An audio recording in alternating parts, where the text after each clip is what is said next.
So we spent a good chunk of the day talking about the NFL. You can catch that in the Best of the OG podcast. You can also catch some segments on our YouTube channel. One thing that we didn't get too deep into is what to make of NC State's season the rest of the way. I think we know what we got in Carolina the rest of the way. Can Drake May and the offense mask the defensive issues for Carolina? They got Wake Forest this upcoming week, Georgia Tech, and then NC State.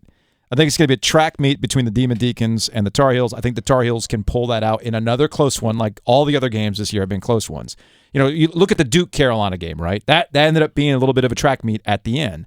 I don't think that Wake's offense is going to get slowed down by North Carolina's defense the way that NC State was able to do it or the way Louisville was able to do it the week before.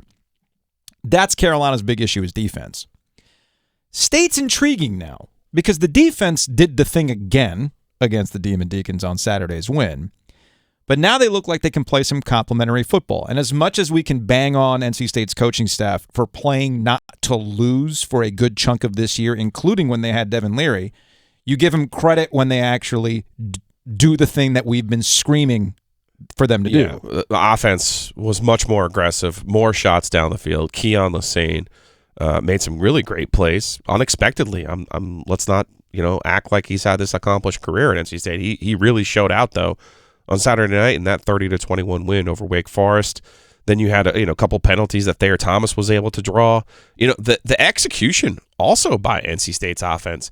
A lot of those first 6 games with Devin Leary, we saw sloppy procedural penalties by a team that is littered with 5th and 6th year players. Like, there was no excuse for NC State to play that way at the start of the year. Now suddenly they have a true freshman. I don't know if they're concentrating more. I don't know if Grant Gibson, their center, is carrying a little bit more of the load on that front. But their execution has been clean. They did not beat themselves. Morris has shown an ability. He is completely unflappable. Mm-hmm. He has shown an ability and a willingness to throw the ball down the field in such a way that it's not picked. Yes. And in such a way that it gives his receiver a chance to make a play. He's shown an ability to extend drives on third down in running the ball.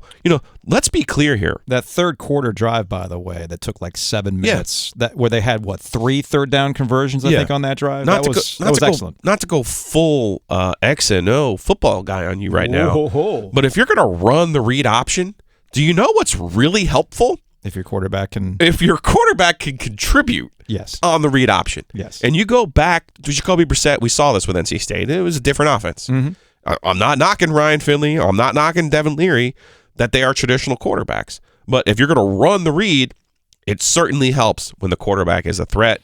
I think MJ Morris adds that different dimension, adds an ability on third down where, hey, if you don't have to make a perfect throw, you can run for it. And I think they're doing, without knowing any inside information about how they're treating MJ, I remember Russell Wilson as a redshirt freshman. Dana Bible told him, here is your initial read. Mm-hmm. If it's not open, take it down and run. Yeah. That's what he was told. And my guess is it's something very similar. It's a very similar approach for MJ Morris. Hey, here's your initial read. If it's not there, take off and get what you can.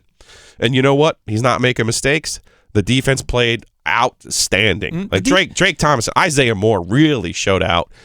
He's a guy who tore his ACL in the middle of last year. I don't think he was healthy to start this year.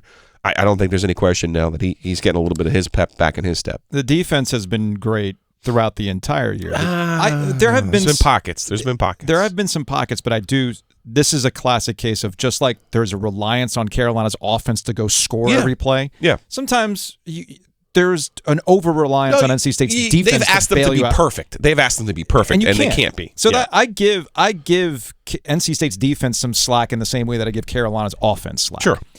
It's the other side of the ball that's been the problem. And I'm not sitting here telling you that NC State is going to win the rest of their games. I mean, they can. MJ Morris is a freshman, a true freshman, right? I just hope that the coaching staff stays consistent because I do think there's a direct correlation to the coaching staff finally showing some confidence and belief that, A, we need for you to go make these plays, and they stuck with it. Yeah, okay, your first deep shot was an overthrow. Sure. There were a couple overthrows. So what? That didn't hurt. Keep doing it. Yeah. Well, you say it doesn't hurt. It doesn't. It's like my buddy Rick pointed out yesterday. when I was talking to him, like, they got some questionable pass interference calls go their way. You know how you get questionable pass interference calls? Got to throw it up there. By throwing it up there. So if they continue to do that, I do think it changes the way we talk about NC State's year in the remaining 3 weeks.